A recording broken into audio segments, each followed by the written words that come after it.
In this video, we are going to find volume and area in polar coordinates. So we'll focus on setting up our double integrals in polar coordinates to represent either the volume or area we are finding, and then we'll get a bit of practice evaluating as well. Our first example, find the volume enclosed by the elliptic paraboloid z equals 2x squared plus 2y squared and the plane z equals 8. So we'll start by drawing these surfaces. Doesn't have to be perfect, but just good enough so we can get a sense of the volume that we're defining. So we have the elliptic paraboloid around the z-axis, and then we have the plane z equals 8. So that's going to intersect the surface of the paraboloid like that. Okay, so we have z equals 8, and then z equals 2x squared plus 2y squared. So the first important information that we can gain from drawing is what surface is going to be on the top and which surface is going to be on the bottom. In this case, the plane is going to be the top surface and the paraboloid will be the bottom surface, which will be helpful when we go to set up our double integral. The next is our region of integration, and that's going to be defined by the intersection of the plane and the paraboloid. So that's the circular, let's grab a different color here. That's the circular intersection right here. And we can define that by setting both surfaces equal. So we have 2x squared plus 2y squared equals 8. X squared plus y squared equals 4. So if we draw out our region of integration in the xy plane, we have a circle of radius 2. Which is why we are going to use polar here. So we are covering the whole region around. So that will help us define our bounds of integration. So now we have our information and we can begin to set up our double integral. So the volume is going to be found by evaluating the double integral from 0 to 2, 0 to 2 pi, bounds on r and theta from that region in the xy plane. And then top surface minus bottom surface, so top is 8, minus, we do need to redefine the paraboloid.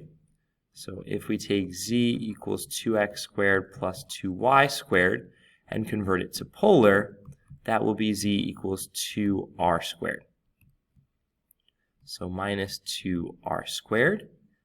And then our dA becomes r dr d theta in terms of polar.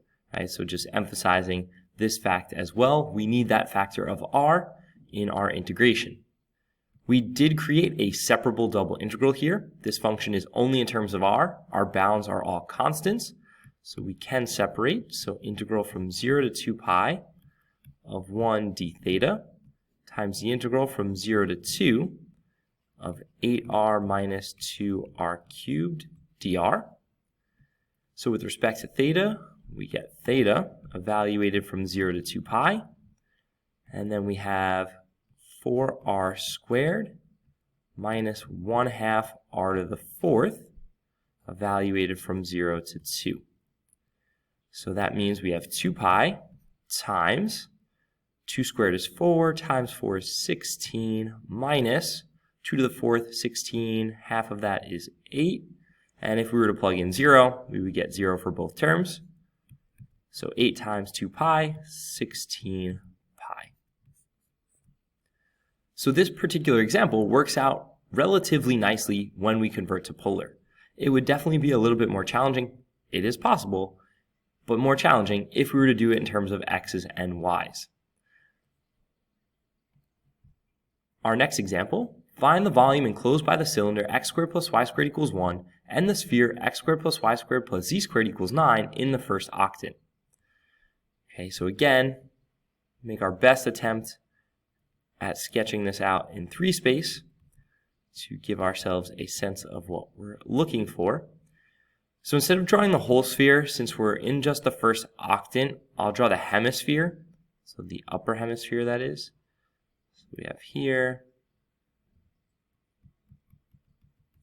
So there's the upper hemisphere, and then we have our cylinder right around the z-axis. like that. Okay, so the volume that we are trying to define is inside the cylinder, capped at the top by the sphere, and at the bottom by z equals 0, since we're only in the first octant. So just to kind of visualize it, really what we're looking at is this portion inside here. And then right along the axes as well. Okay, so it's like a quarter of the volume inside of that cylinder, capped on top by the sphere. Okay, so our region of integration, we don't need to find the intersection here because we are inside the cylinder. So that means the cylinder defines our region of integration. So we are integrating over the circle of radius 1. Since we're in the first octant, that means in the xy plane we're in the first quadrant. So we are only covering this region there. Okay, so that's the polar region that we are defining. Okay, so double integral from 0 to 1, 0 to pi over 2. Based on our work, the sphere is on top, and the bottom is z equals 0. Now, if we look at the sphere, the upper hemisphere, so if I were to manipulate this equation, z squared would be equal to 9 minus x squared minus y squared, which the upper hemisphere would be the positive square root of 9 minus x squared minus y squared, which in polar, so I'll change color, so in polar that z equals the square root of 9 minus r squared. So that's the surface that defines the volume, the height of the volume, and at the bottom 0, so we have square root of 9 minus r squared, and then minus 0, so we don't need to write that out, and then dA, again, is r dr d theta. Okay, so again, we have a separable double integral here. So integral from 0 to pi over 2 of 1 d theta times the integral from 0 to 1 of r times the square root of 9 minus r squared dr. So integrating with respect to theta, so we have theta evaluated from 0 to pi over 2, and then integrating with respect to r, 9 minus r squared would be our u in a traditional u substitution. The derivative would be negative 2r. Make the adjustment by dividing by negative 2 as well. We circle what would be the du term in a traditional u sub. So if we're integrating u to the 1/2, that would be u to the 3/2. So 9 minus r squared to the 3/2. So times 2/3 times this factor of negative 1/2 as well. And we're evaluating that from 0 to 1. Okay, so evaluating the theta term, we just get pi over 2. We do get a bit of simplification here. The 2's would simplify. So then we get negative 1/3. And then plug in 1, so that's times 8 to the 3/2. And then plus 1/3. And plug in 0, 9 to the 3/2. We can simplify this, so let's do that. Let's clean this answer up a little bit. So we can factor out a 1/3, so that will give us pi over 6 outside. I'll change the order of the terms inside to put the positive one first. So the square root of 9 is 3 to the 3rd is 27. And then minus that first term, so square root of 8 is 2 rad 2. If we cube that, that would be 8 times 2 rad 2, so 16 rad 2. And definitely a cleaner looking answer. It's equivalent. You don't necessarily need to take that extra step, but it definitely makes the answer look a bit simpler. All right, so first two examples, we define the region, right, define the solid, and then use the solid to define the region of integration. And in both cases so far, we've had separable double integrals, which has made the integration a bit nicer. Find the volume of the solid inside the cylinder x squared plus y squared equals 3y, bounded above by the cone z equals square root of x squared plus y squared, and below by the plane z equals 0. So here, the cylinder that is defining our region of integration is not centered at the origin. So we're going to have to make a few adjustments and see how that affects our double integral. So let's just start by drawing the cone. So we have our cone there. So that's z equals square root of x squared plus y squared. So only the upper half of the cone since it's the positive square root. And now we need to figure out where this cylinder is going to be. So let's actually do our work first in the xy plane, and then we can move it to the three-dimensional graph that we have, or the sketch that we have, to see the solid that we're defining. So if we take x squared plus y squared equals 3y, we're going to need to complete the square here. So x squared plus y squared minus 3y plus, so half of negative 3 is negative 3 over 2. So 9 over 4 equals 9 over 4. So x squared plus y minus 3 over 2 squared equals 9 over 4. Okay, so that means in the xy plane, we are drawing the circle of radius 3/2 centered at 0, 3/2. So that's 0, 3/2, which means this is 3. And we're drawing the circle like that. And let's redo that since I went right through the number 3 that I drew. Not the greatest. Okay, so we have y, and that is 3 right there. Okay, so this is the region of integration. Right? So it is circular, which is why polar makes sense. We're going out from the pole all the way out to the circle. So if we were to draw this on our 3D sketch, that cylinder is going to be over here, and we're going up from that region to the cone. So that in 3 space, so it would be kind of like an ellipse there. So there is the solid that we are defining. Okay, it's going to look something like that. So now let's set up our double integral. So double integral, the top surface is the cone, which in polar is z equals square root of r squared, which is z equals r. So we have r minus 0, right, z equals 0, and then times r dr d theta. R goes from 0 to, okay, we need to convert this circle to polar as well. So I'm actually going to take this first equation here and convert. So that's r squared equals 3r sine theta, which will reduce to be 3 sine theta, no r, 3 sine theta. Dividing by r could be a problem since r is equals 0, but I think we can agree looking at the circle that we have drawn, that is not the graph of r equals 0. It is the graph of r equals 3 sine theta. So we have 0 to 3 sine theta.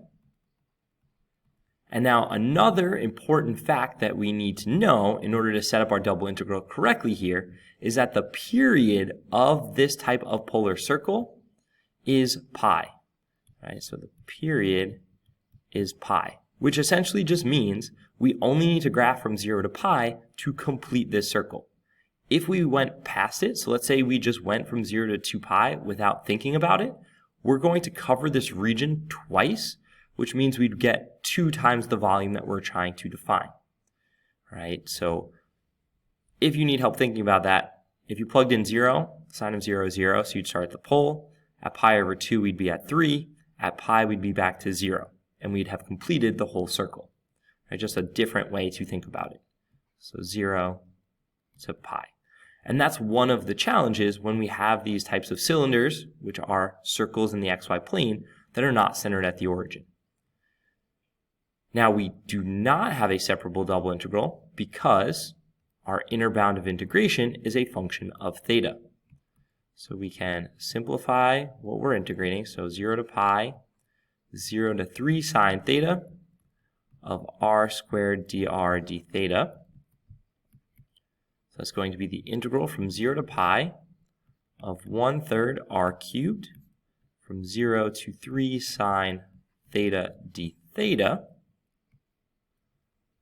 So that's going to be the integral from 0 to pi of 27 divided by 3, so 9 sine cubed theta d theta. Now, in order to integrate with respect to theta, we need to remember how to integrate sine cubed theta. So if you recall, we want to take out a factor of sine, so sine times sine squared theta, which then we can express as sine theta times the Pythagorean identity, 1 minus cosine squared theta, and then we redistribute everything out. So in our next setup, we'll go integral from 0 to pi of 9 sine theta minus 9 sine theta cos squared theta d theta. All right, so that's our strategy for integrating sine cubed. It would work the same for cosine cubed, although the sines and the cosines would change. Now integrating with respect to theta, so the integral of sine is negative cosine, so negative 9 cosine theta. Integrating the second term, cos theta would be the u in a traditional u substitution. Then negative sine theta would be our du. So integrating u squared would be u to the third over 3, which makes this 3 cosine cubed theta, evaluated from 0 to pi. So cosine of pi is negative 1, so we get positive 9. And then cosine of pi is negative 1, so minus 3. Plug in 0, cosine of 0 is 1, so minus a negative is plus 9. Cosine of 0 again is 1, so minus 3. So 18 minus 6 is 12. So the volume of that wedge-like solid is going to be 12 over this particular region, or inside this cylinder, I should say, because it started as a three-dimensional surface. And we also got to incorporate a little bit of integration practice with sine cubed. Find the area bounded by one petal of the rows r equals 4 sine of 2 theta.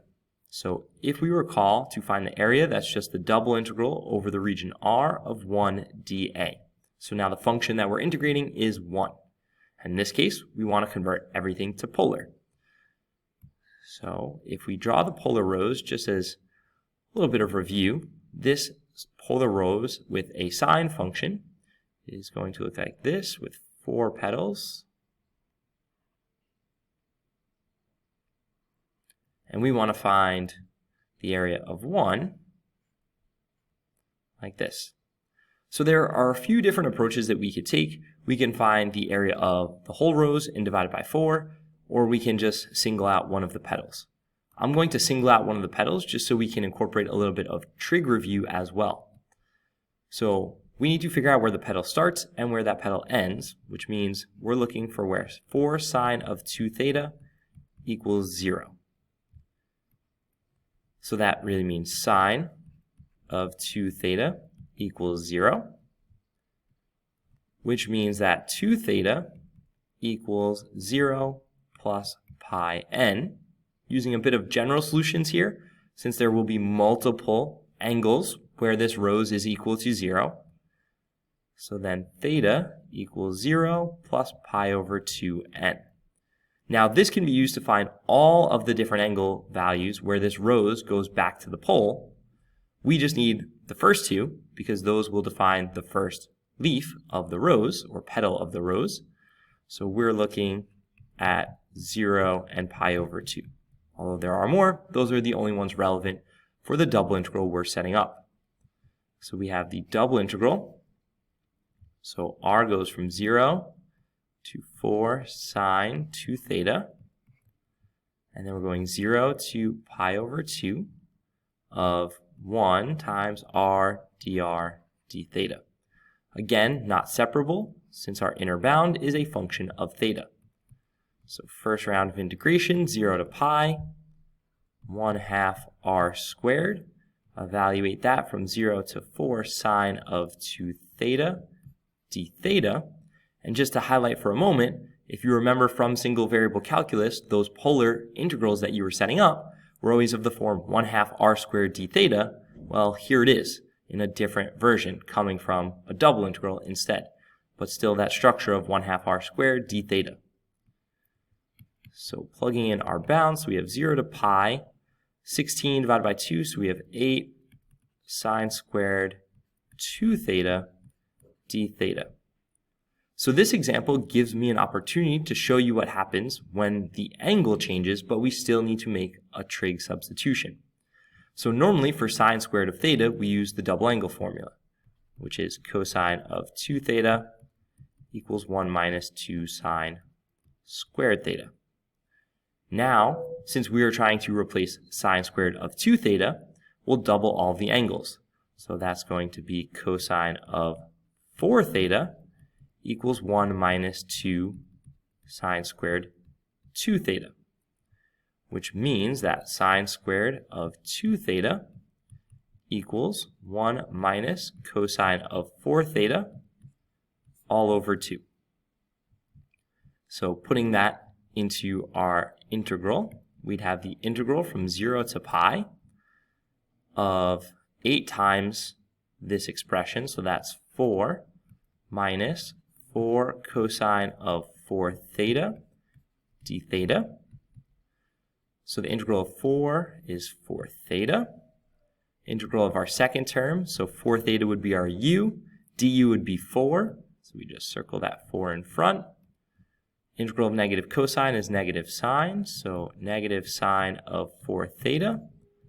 Evaluate that from 0 to pi. So we'd have, and actually pi over 2, right? Somewhere I lost that over 2.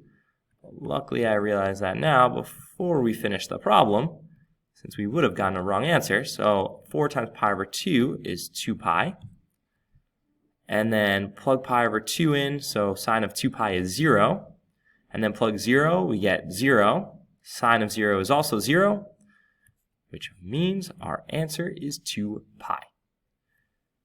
So, worked on the setup, right? Sketch out our surfaces, figure out their intersection or the region of integration that makes sense to define in terms of polar, convert all of our surfaces, all of our functions, all of our bounds into polar, and then evaluate. And in evaluating, we got practice with both sine cubed and sine squared integrals as well. See more examples. Certain examples will change the setup, slightly different ideas that we'll have to deal with. And the more practice we get, the more comfortable we get with all of our integration techniques as well. See you in the next video.